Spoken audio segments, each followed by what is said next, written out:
গ্রামে সবার একই রক্ত, আর সেটা হলো রাজপুতের রক্ত। রাজপুতদের কাছে শুধুমাত্র নিজের স্ত্রীকে বাদ দিয়ে সব রাজপুত মহিলা হলো মা, বোন আর মেয়ে। আরে একটাই বংশ, একই গোত্র আর একটাই পরিবার। আর এই ব্যাপারটাতে তো আমরা কারোকে শুনি না, সরকার কেউ না। যে ভুল সম্পর্ক করবে সে মহাপাপ করবে, আর সে শাস্তি পাবে। আমরা এমন শিক্ষা দিতে চাই যাতে নতুন প্রজন্ম জানে, বোঝে যে আমাদের ঐতিহ্যটা কি, আমাদের পরম্পরাটা কি, আমাদের গ্রাম কি, আমাদের সভ্যতাটা কি।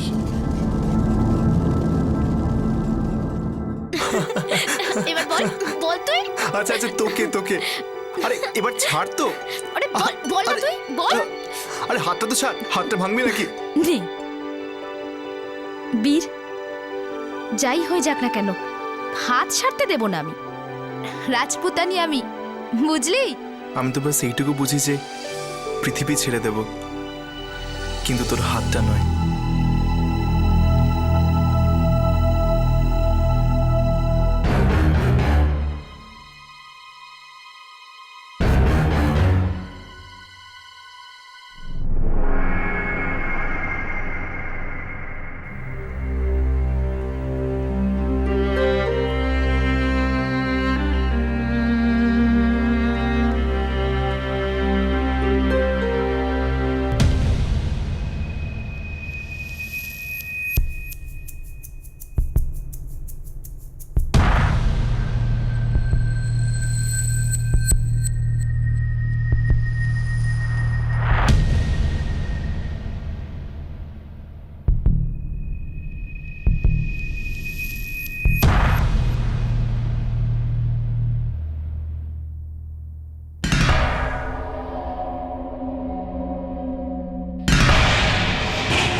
দাদা, একটা কথা মানতেই হবে, প্রীতি আপনার এখানে আসতেই না পুরো শুধরে গেছে। ওই সুধীরের বাচ্চাকে ভুলে গেছে। আরে এই কথা তো কোনো চিন্তাই করিস না, প্রীতি এখন আমার মেয়ে, আমি ওর বিয়ে দেব। সেটা তো আপনার মহানুভবতা। আমার প্রীতির উপর পুরো ভরসা আছে।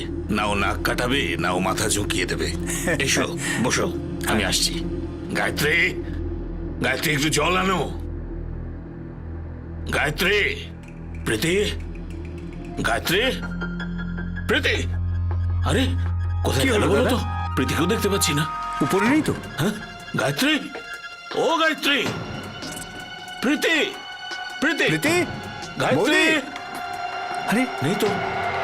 প্রীতি, প্রীতি, গায়ত্রী, কি হয়েছে গায়ত্রী?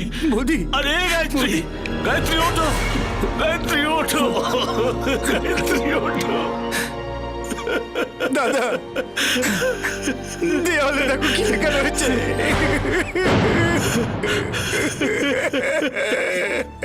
সংস্কৃতি বলুন বা সভ্যতা বলুন বা কালচার, এটা একটা সূক্ষ্ম সুতো যেটা মানুষদের গেঁথে একটা মালা বানায়।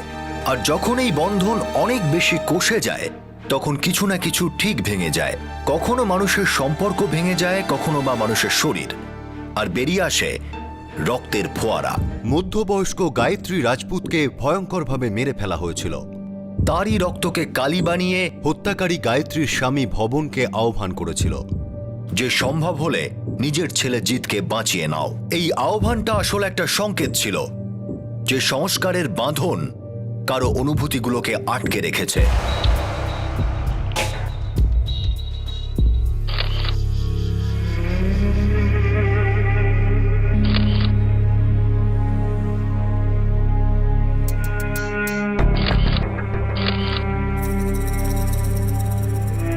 স্যার, জিৎ ভিকটিমের ছেলে, আর উনি ভিকটিমের স্বামী ভবন রাজপুত।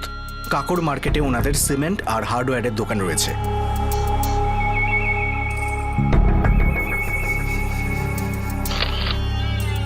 দেখুন, জোর করে ঘরে ঢোকার তো কোনো চিহ্ন আমি দেখতে পাচ্ছি না।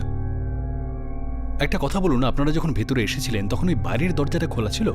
হ্যাঁ স্যার, কাল রাতে ভবন দাদা আমার খানপুরের বাড়িতে থেকে গিয়েছিলেন। সকালে এসে দেখলাম দরজাটা খোলা ছিল, আর বৌদি এখানে। গায়ত্রী দেবী ছাড়া এই বাড়িতে আর কে কে থাকেন? স্যার আমার মেয়ে প্রীতি। এক্ষুনি তো আপনি বললেন যে আপনি কানপুরে থাকেন। হ্যাঁ স্যার, কিন্তু আমার ছোট মেয়ে প্রীতি দাদার সাথে এখানেই থাকে। আর জিৎ বাড়িতে ছিল না?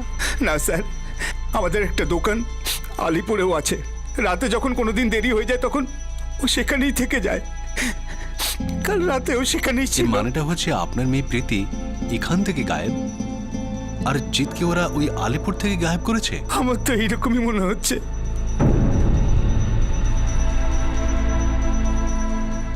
ঠিক আছে, আপনি জিতের ফোন নাম্বার আর আলিপুরের অ্যাড্রেস লিখে দিন। সকাল থেকে ওর নম্বরটা লাগছে না, তাও আমি ওটা লিখে দিচ্ছি। হাবিলদার, ইয়েস স্যার। অ্যাড্রেস নোট করো। হ্যাঁ লিখুন।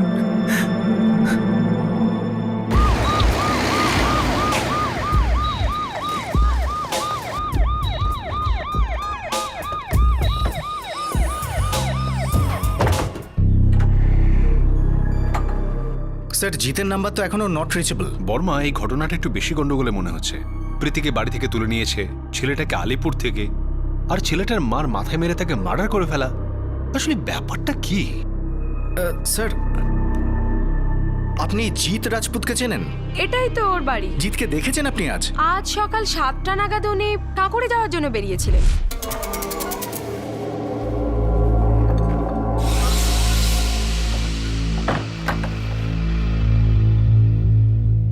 আরে জিৎ, এত সকাল সকাল কোথায় যাচ্ছ? বৌদি কাঁকুড়ে যাচ্ছি, দোকানের জিনিস শেষ হয়ে গেছে না, ফিরতে একটু সন্ধে হয়ে যাবে। ব্যাস সাহেব, এটুকুই কথা হয়েছে। ঠিক আছে স্যার, হতে পারে যে জিতকে কাঁকুড়ে যাওয়ার পথে সেখানকার রাস্তা থেকে তুলে নেওয়া হয়েছে। ওর মোবাইলটা এখনো ধরা যাচ্ছে না স্যার। আর ওই দেয়ালে লেখা ব্যাপারটা আমার মাথায় এখনো ঢুকছে না। ওই রক্তটার মধ্যে বিশেষ কিছু একটা ব্যাপার আছে।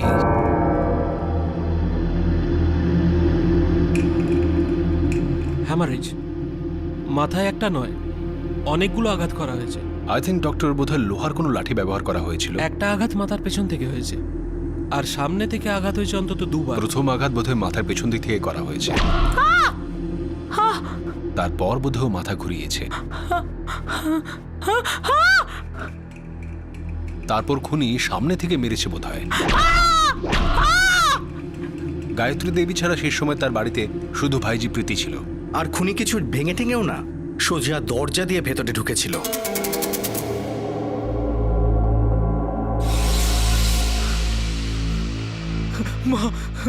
মা, কি হয়ে গেল মা? আমার মার কি হয়েছে? আমার বেটা জিৎ কি? হ্যাঁ, এই 15 মিনিট আগে এলো। ওর মোবাইল খারাপ হয়ে গিয়েছিল।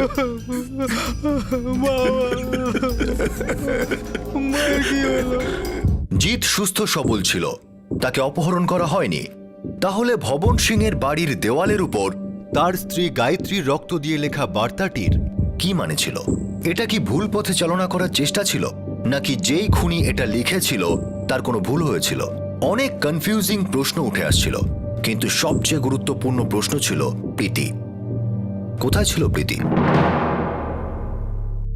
জিৎ, তোমার উপরে কেউ অ্যাটাক করেছিল? তোমাকে অপহরণ করার চেষ্টা করেছে?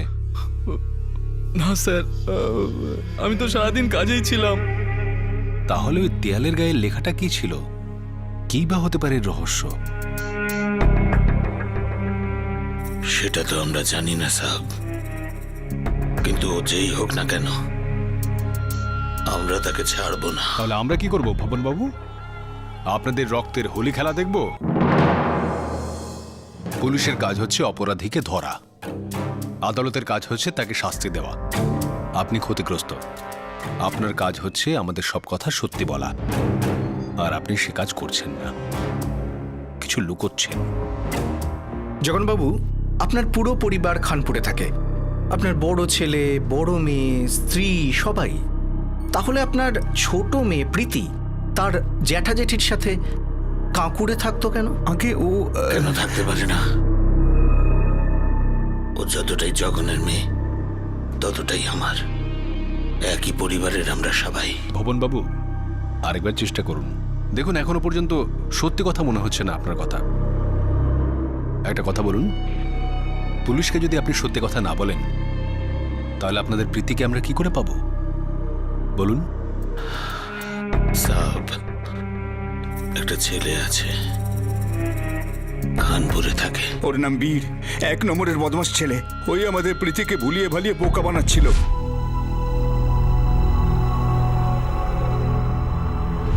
এজন্যই আমি বলেছিলাম সাব, প্রীতি এখন আমার কাছেই থাকবে, কাকড়ে আমার কাছে। স্যার, এই সব কিছুর পিছনে বীরেরই হাত আছে। ওই আমাদের প্রীতিকে তুলে নিয়ে গেছে। আমার তো সকাল থেকেই সন্দেহ হচ্ছিল স্যার। আর আপনি এখন আমাদের বলছেন? ঠিক আছে, এখন হয়তো বেশি দেরি হয়নি। Varma, yes sir. খানপুরের জন্য টিম রেডি করো। স্যার,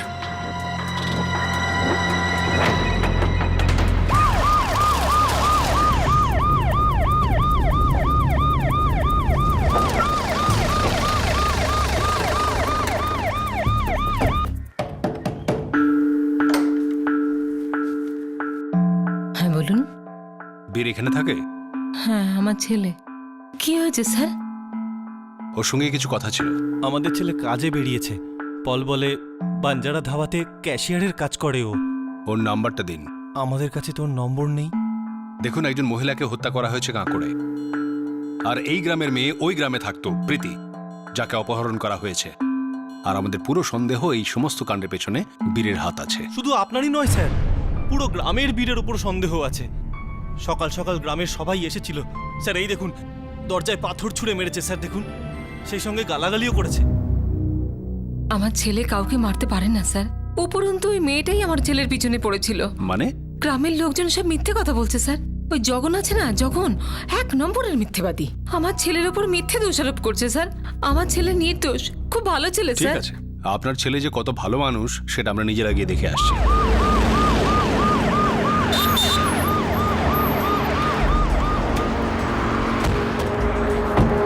চলো। এই, এদিকে আয়। তোর কি নাম রে? রমেশ সাহেব। বীর নামের কোনো ছেলে এই ধাবায় কাজ করে নাকি? খানপুরের একজন বীর কাজ করে স্যার। কোথায় ও? আজকে ডিউটিতে আসেনি। কেন? জানি না স্যার। কোথায় থাকে ও? এখানে পাশেই একটা ভাড়ার ঘর আছে, সেখানে সাহেব। চল। বলবি কোথায় থাকে? আরে চল না, বাড়ি দেখাবি। আচ্ছা স্যার।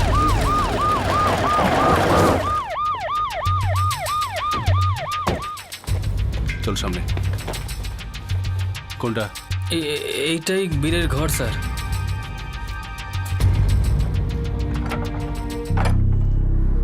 এটা তো বন্ধ। এই বীর কোথায় ম্যাডাম? সাহেব কাজে গেছে হয়তো, ধাবাতে। সেখানেও নেই? ওখানেও নেই। তাহলে কোথায় গেল? বর্মা, বীর এখান থেকে গায়েব, আর প্রীতি কাঁকড় থেকে। স্যার, দুজনই খানপুরের অধিবাসী। আর খবর আছে যে দুজনের মধ্যে চক্করও ছিল। আর প্রীতির বাড়ির লোকেরা ওকে কাঁকড় পাঠিয়েছে বোধহয়, নিজের জেঠুর বাড়িতে থাকার জন্য, যাতে বীরের ভূত মাথা থেকে নামে। কিন্তু এই বীর প্রীতিকে নিয়ে পালিয়েছে। কিন্তু স্যার, এই প্রীতির জেঠিকে এত নিষ্ঠুরভাবে খুন করাটার মানে কি? আর তার উপরে এই রক্ত দিয়ে লেখা হুমকিটা? বীরের বয়স এখন সবেমাত্র 19 বছর। একা একজন মহিলাকে নৃশংসভাবে খুন করা আর একজন যুবতী মেয়েকে নিয়ে পালানো, এটা কোনো একা মানুষের কাজ নয় বর্মা। আর একটা ব্যাপার খচখচ করছে স্যার। এই মেয়েটা চিৎকার করলো না কেন? চুপ থাকলো কেন? চুপ করে তো আছে পুরো গ্রাম। আর আমাদের উত্তর চাই বর্মা। গ্রামবাসীদের পেট থেকে কথা বার করতে হবে।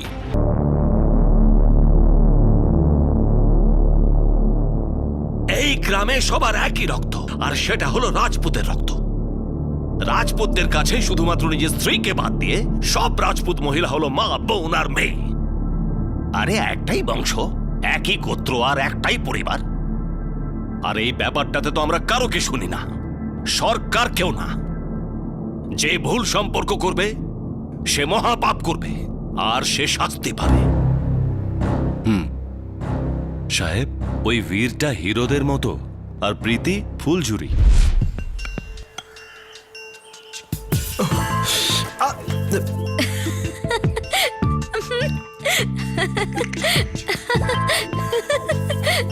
শয়তান, আজ তো তোকে আমি ছাড়বই না।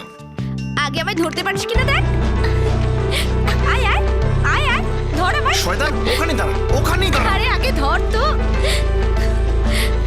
আয় আয় আয়।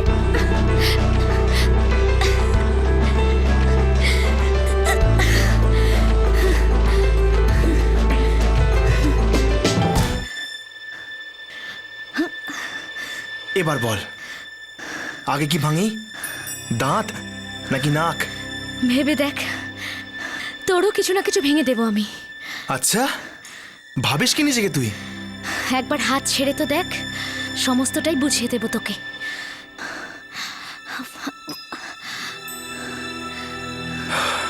কি হলো, ভয় পেলি? দেখ প্রীতির বাচ্চা, মেয়ে যখন হয়েছিস মেয়ের মতো থাক, বুঝলি? এটা হলো মেয়েদের মতো আচরণ।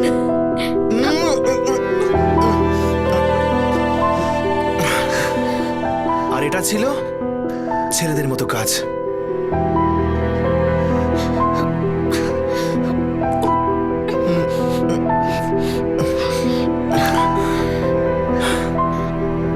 হিসাব বরাবর।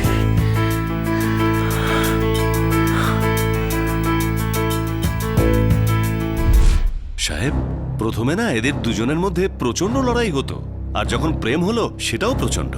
একটা কথা বলুন, দুজনে যখন একই গ্রামের ছিল তাহলে সমস্যাটা কোথায়? এটাই তো সব থেকে বড় সমস্যা ছিল সাহেব। এখানে একই গ্রামের ছেলে মেয়েদের মধ্যে এগুলোকে পাপ মনে করা হয়ে থাকে, আর এই পাপের নাটক সারা গ্রামের লোকেরা দেখলো। শালি জঙ্গলি বেড়াল। বেড়াল হবে আমার জুতো, আমি বাঘিনী। অন্যদের মতো নই আমি, আমি আলাদা। আলাদা লোক আর আলাদা সম্পর্ক, গ্রামবাসীদের এটা হজমই হবে না। তাহলে বদহজম হয়ে মরে যাক, আপদ বিদায় হোক। আচ্ছা তুই এটা বল, ভালোবাসিস তো আমায়? ভালোবাসা কাকে? এবার জিজ্ঞেস কর কাকে, বল। মজা লাগছে না তোর? ছাড় ছাড় বল ছাড়। না। আরে, আচ্ছা তোকে তোকে বুঝলাম তো। আরে হাতটা ছাড়, ভাঙবি নাকি? নে। কি রে তুইও? কিন্তু বীর, যাই হয়ে যাক না কেন, হাত ছাড়তে দেব না আমি। রাজপুতানি আমি, বুঝলি? আমি তো শুধু এইটুকু বুঝি যে পৃথিবী ছেড়ে দিতে পারি, কিন্তু তোর হাতটা নয়।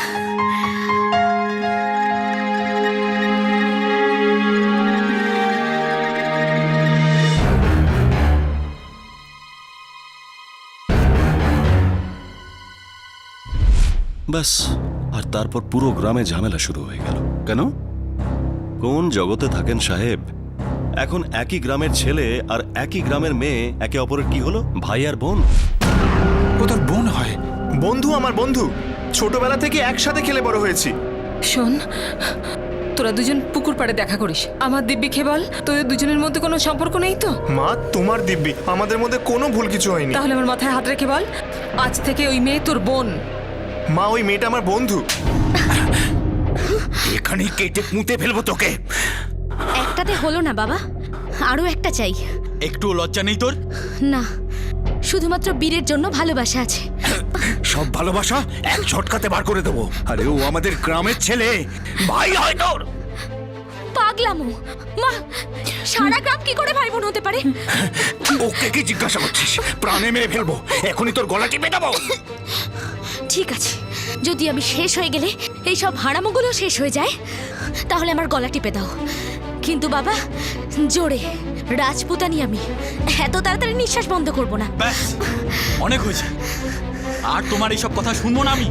আমার কথা মন দিয়ে শোনো, যদি তুমি বীরের সঙ্গে দেখাও করতে চাও, আমি তোমার ঠ্যাং ভেঙে দেবো। হাতের ওপর ভর করে যাব, আর যদি তুমি হাত কেটে দাও তাহলে আমি চিৎকার করব। তুমি জিভ কেটে দিলে, চোখ গেলে দিলে, তাও বীর আসবে, আমাকে নিয়ে যাবে, নিজের রানী বানাবে। কেন জানো? কারণ আমরা ভালোবাসতে জানা মানুষ, তোমাদের মতো বোবা কালা বা অন্ধ জানোয়ার না।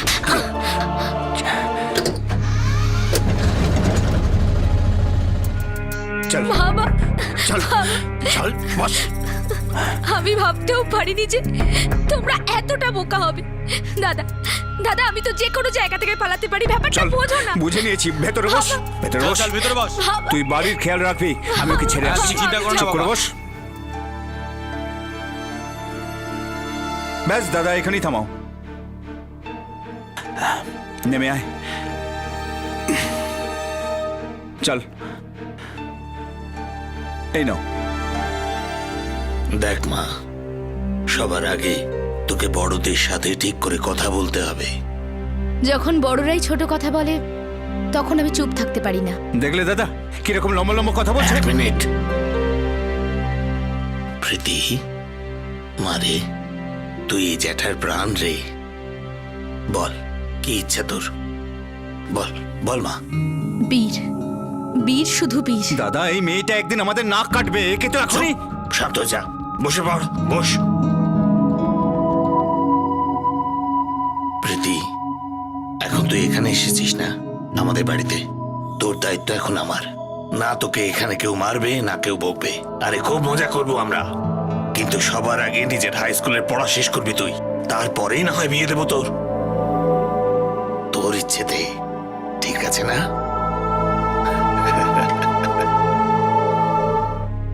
দাদা, এটা কি বললে তুমি? কি বলেছি? কি ঠিকই তো বলেছি। দেখ জগন, যেমন লোহা লোহাকে কাটে না, তেমন কিন্তু জেদ জেদকে কাটে না। এখন তুই কিছুদিন যেতে দে, তুই দেখবি ও এখানে এমন জমে যাবে যে নিজের সব ছেলে মানুষই ভুলে যাবে। আরে তুই এই বীরের চিন্তা করা ছেড়ে দে। প্রীতি এমন কোনো ভুল কাজ করবে না যাতে আমি কষ্ট পাই। হ্যাঁ ঠিক আছে দাদা, আমি আসি। সাবধানে যাস।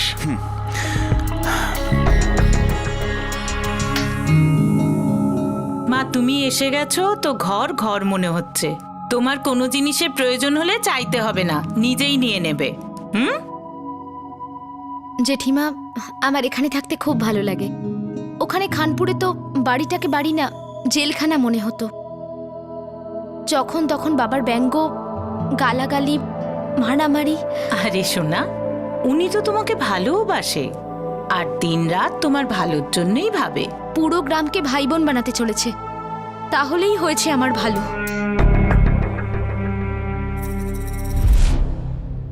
এটা গত মাসেরই তো কথা, তাই না?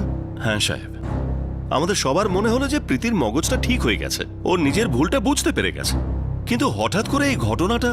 সোজা কথা সাহেব, ওই বীরের বাচ্চাটা প্রীতির মাথাকে আবার ঘুরিয়ে দিয়েছে, ওকে নিয়ে পালিয়ে গেছে। ভবন সিং এর বাড়ি থেকে একটা পয়সাও চুরি যায়নি, আর বীর ধাবার মালিক থেকে কিচ্ছু অ্যাডভান্স নেয়নি। পালিয়ে থাকাটা অন্যায়, কিন্তু এই পালিয়ে থাকার জন্য টাকা পয়সার দরকার হয়। শুনুন সাহেব, গ্রামের কেউ বা জাতের কোনো লোক ওই দুজনকে কোনো সাহায্য করবে না। পাপ করেছে, পাপ, মহাপাপ।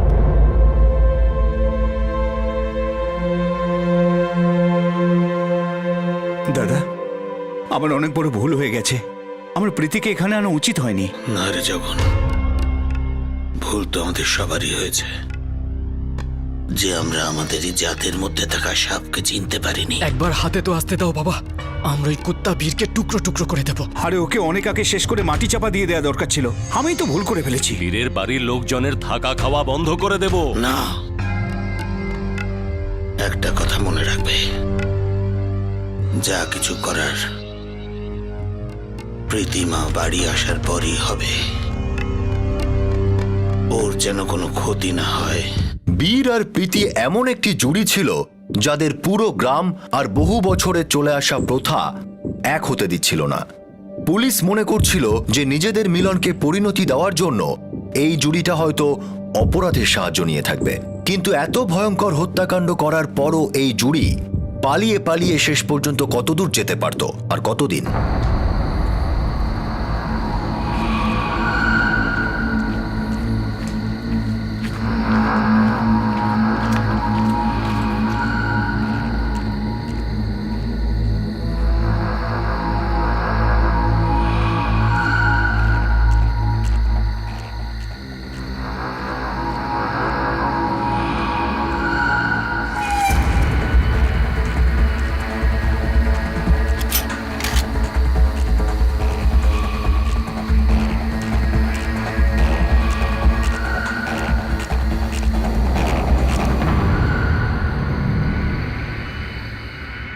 বের করুন ওদেরকে, ওকে বের করে এই দুজনকে জলদি লকআপে ঢুকাও।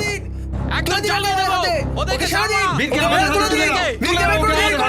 আমরা অভিযোগ করব, আমরা অভিযোগ করব। ওকে বের করে দিন, বের করুন ওদেরকে। ইন্সপেক্টর সাহেব, এই কেসটা আমাদের গ্রামের। হ্যাঁ ঠিকই তো, আমাদের পুরো গ্রামের মান সম্মানের ব্যাপার, তাই এর ব্যবস্থা আমরাই করব। শুধু আপনি ওদের দুজনকে আমাদের হাতে তুলে দিন, তারপর ওদের সঙ্গে যা কিছু করার আমরাই করব, আর পঞ্চায়েত করবে। আপনারা ওদেরকে বাইরে বের করুন। শুনুন শুনুন, দেখুন, ওরা দুজন আমার হেফাজতে আছে। ওদের অনেক কিছু জিজ্ঞাসাবাদ করতে হবে। আমাদের কাজের বাধা হয়ে দাঁড়াবেন না। না ইন্সপেক্টর সাহেব, আমরা এগুলো শুনতে রাজি নই। ওই বীর ছেলেটা আমাদের পুরো গ্রামের মধ্যে দোষী, আমাদের বংশের অপরাধী। ব্যাস আপনি শুধু ওকে আমাদের হাতে তুলে দিন, আমরা ওকে টুকরো টুকরো করবো বা ওকে জীবন্ত পুড়িয়ে দেবো। দেখুন দেখুন দেখুন দেখুন, শুনুন শুনুন শুনুন, নিজের হাতে আইন তুলে নেওয়া দণ্ডনীয় অপরাধ। আমি 3 পর্যন্ত গুনবো, আপনারা সবাই এক এক করে নিজের বাড়িতে ফিরে যান চুপচাপ, নইলে বাধ্য হয়ে আমাকে গুলি চালাতে হবে। আমরা যাবো না, আমরা ফিরে যাবো না, আমরা একদম যাবো না, আমরা ফিরে যাবো না, আমরা যাবো না, আমরা এখনই আমরা একদম যাবো না। 3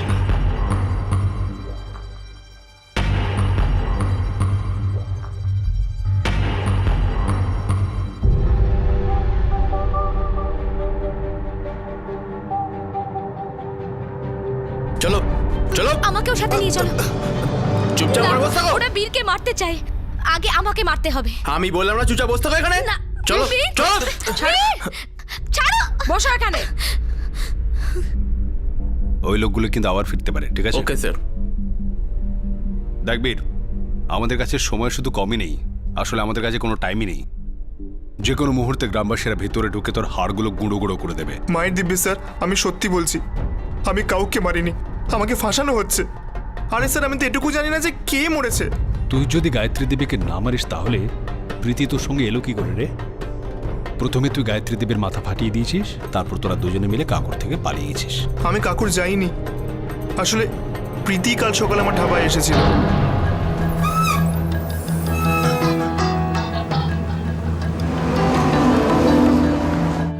আচ্ছা,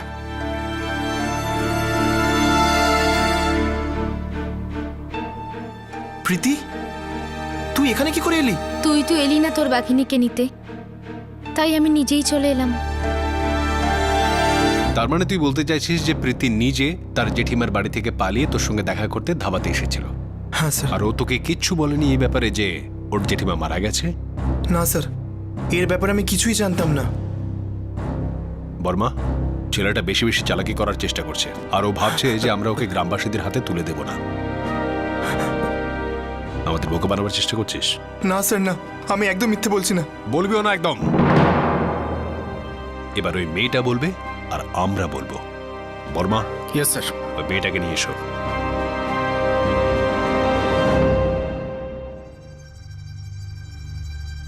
চলো। আমি আরেকবার সুযোগ দিচ্ছি তোকে, সত্যি সত্যি সব কথা বল। স্যার, আমি সত্যি বলছি। প্রীতি, তোমার এই হিরো বলছে যে তুমি ওর সঙ্গে দেখা করার জন্য ওর ধাবায় গিয়েছিলে। এ তো তোমার জেঠিমার বাড়ি যায়নি। যেদিন থেকে গ্রামবাসীরা আমাদের দেখে নিয়েছিল, সেদিন থেকে আমি মায়ের দিব্যি কেটেছিলাম যে প্রীতিকে ভুলে যাব। ওই দিনের পর কখনোই দেখা করিনি ওর সাথে। সত্যি বলছে? স্যার, আমি তোমার কাছে ব্যস্ত ছিলাম, ঢাবার কাছে একটা ভাড়া বাড়িও নিয়ে নিয়েছিলাম যাতে গ্রাম থেকে দূরে থাকতে পারি, প্রীতির থেকে দূরে থাকতে পারি। আমি কখনোই দেখা করিনি এর সাথে, ব্যাস একবার ফোনে কথা হয়েছিল, তাও এ ওর জেঠিমার ফোন থেকে করেছিল বলে। আমি সত্যি বলছি স্যার। এই সত্যি কথা বলছে প্রীতি? স্যার, বীর যা বলছে সব সত্যি বলছে।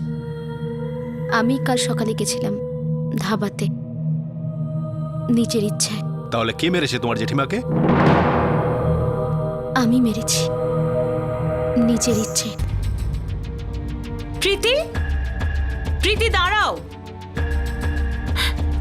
পাগলামি করো না। আমি বলেছি না, তোমার জেঠু যতক্ষণ না ঘরে আসছে তুমি বাইরে পা রাখবে না, বুঝেছো? জেঠিমা, আমি হাওয়া খেতে যাচ্ছি, মুখ কালো করতে নয়।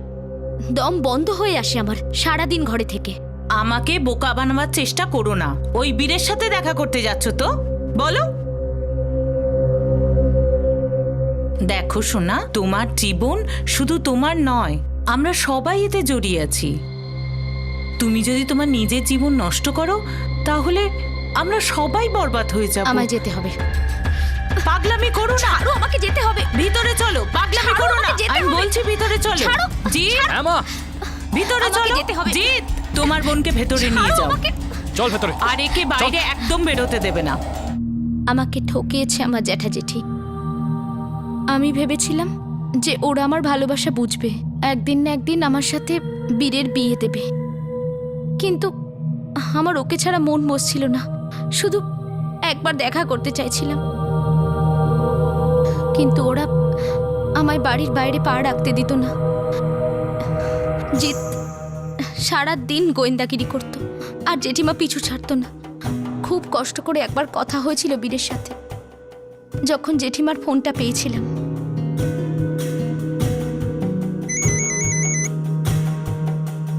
হ্যালো তোর বাঘিনী বলছি রে বীর। প্রীতি, তুই কোত্থেকে বলছিস? যেখান থেকেই বলি, তুই খুশি হসনি? জিজ্ঞেসও করছিস না যে আমি কেমন আছি? না না, এরকম কোনো ব্যাপার নয়। তুই ঠিক আছিস তো? একদম না। তুই এখানে আয় আর আমাকে তুলে নিয়ে যা। প্রীতি, গ্রামবাসীরা প্রাণে মেনে ফেলবে আমাদের। আর আমি তোকে ছাড়বো না। মনে আছে তো আমি কি বলেছিলাম? একবার যখন হাত ধরেছি তো ধরেছি। দেখ প্রীতি, তোর ভালোর জন্যই বলছি, ভুলে যা আমাকে, না হলে গ্রামবাসীরা আমাদের মেরে ফেলবে। তুই তো এখনই আমাকে মরতে বলছিস, ভুলে যেতে বলছিস। তুই কি আমায় ভুলে গেছিস? না প্রীতি, আমি তোকে কখনোই ভুলতে পারবো না। সোজা কাকুরে চলে আয়। আমি এখানে জেঠুর বাড়ি বন্দি হয়ে আছি। এখানে চলে আয় আর আমাকে নিয়ে যা, তারপর দূরে কোথাও পালিয়ে যাব। না প্রীতি, এরকম হতে পারে না। যদি ভালোবাসা থাকে তাহলে সবকিছুই হয় বীর। 2 মিনিট আমার চোখ কি বুঝেছে আর তুমি তোমার রং দেখিয়ে দিলে। চলো। আমার জাত একটাই জেঠিমা, মুক্তি। মুক্ত হই ছাড়বো। আমি বলছি ভেতরে চলো, চলো। এই মেয়েটা আমাকে মেরেই ছাড়বে। মা, আমি মেহেন্দিপুর যাচ্ছি, কাল সকালে ফিরবো। আর বাবাও রাতে খানপুরে কাকার ওখানেই থাকবে। প্রীতিকে তুমি একলা সামলাতে পারবে? বাবা, আমি সামলাতে পারবো না, তুমি ওকে ওর ঘরে বন্ধ করে দাও। আচ্ছা ঠিক আছে।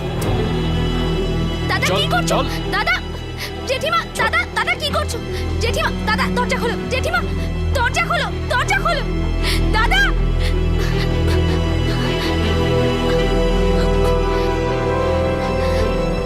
দরজাটা খোলো।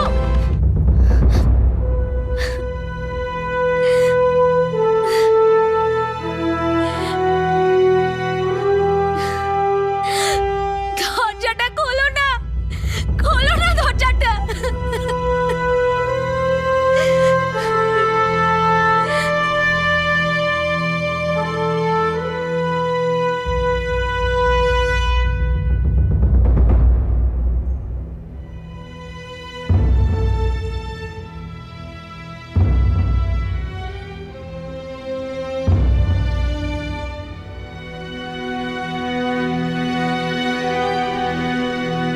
মা,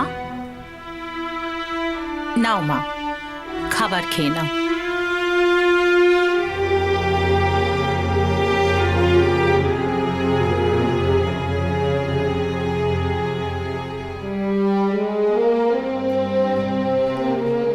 শত্রু নয় তোর, যা হচ্ছে তোর ভালোর জন্যই হচ্ছে মা। খেয়ে নাও।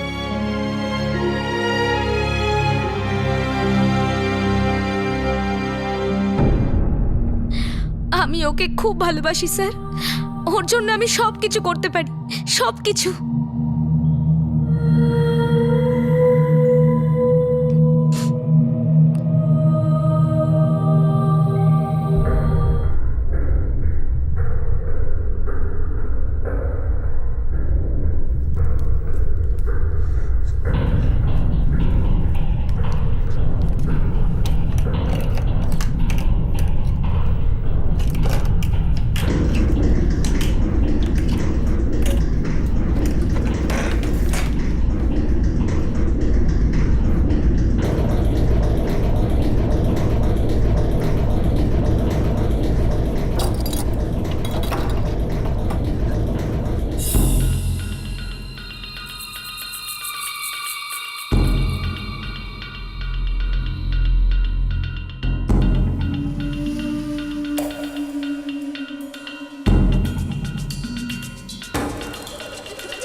হ্যাঁ প্রীতি, তুই এখানে কি করে এলি? তুই তো এলি না তোর বাঘিনীকে নিতে, তাই আমি নিজেই চলে এলাম। কি করে? মানে মানে তোর জেঠু জেঠিমা জিৎ এরা তোকে আটকালো না? সবাই আটকাবার চেষ্টা করেছিল, কিন্তু তাও আমি পালিয়ে এসেছি। পালিয়ে এসেছিস? তুই কি যে করিস প্রীতি? এবার বল, তুই কি করে পালিয়ে এলি? আমি পালিয়ে এসেছি বীর, শুধু তোর জন্য। আমরা আমরা কোথাও পালিয়ে যাই, এখান থেকে অনেক দূরে। আমি কি করতাম স্যার?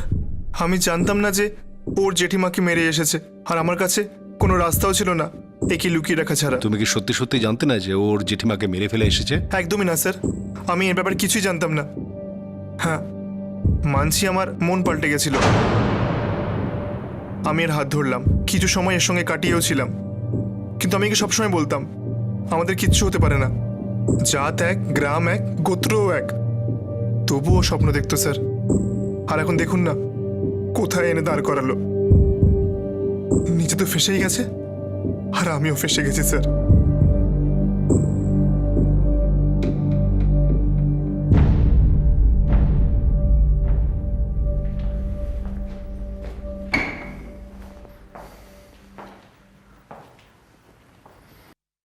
প্রীতিমা, তুমি কি বুঝতে পারছো যে তুমি একটা বড় অপরাধ করেছো?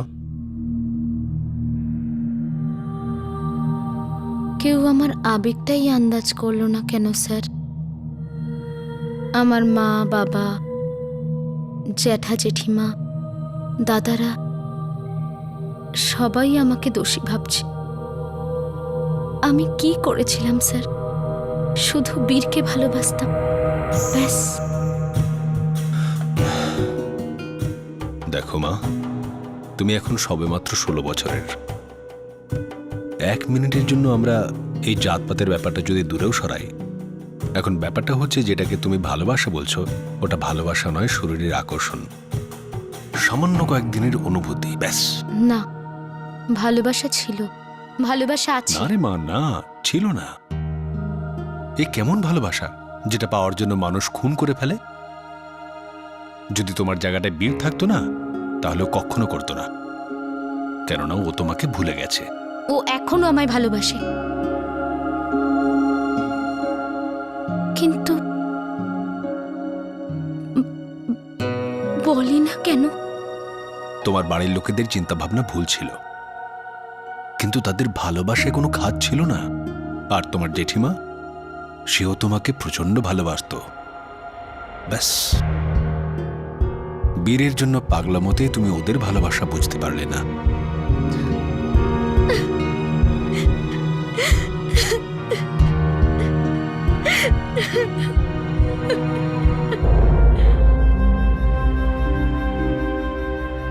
শক্ত হও দাদা, শক্ত হও।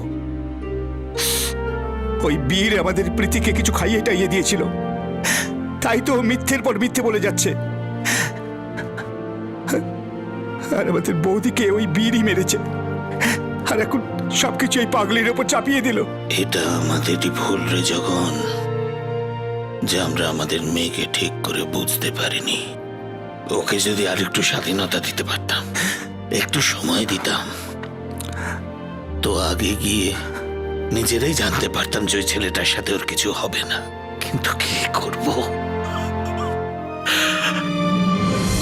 আমাদের চোখের উপর এই মিথ্যে অহংকার আর অর্থহীন রেওয়াজের পট্টি যে বাঁধা রয়েছে। বড্ড দাম দিতে হলো এই পট্টির। আইন এই ছেলেটাকে মুক্ত করে দিলেও আমাদের বন্ধন থেকে তো ছাড়া পাবে না। আরেও পাপী, মেয়েটাও পাপ করেছে। আমরা বলছি যে ওকে মুক্ত করো আর আমাদের হাতে তুলে দাও। ওরা ভাই বোনের সম্পর্ককে নোংরা করেছে। আমরা ওদের এমন শাস্তি দেব যে এরপরে গ্রামের বাচ্চারা এই মহা পাপ আর করবে না।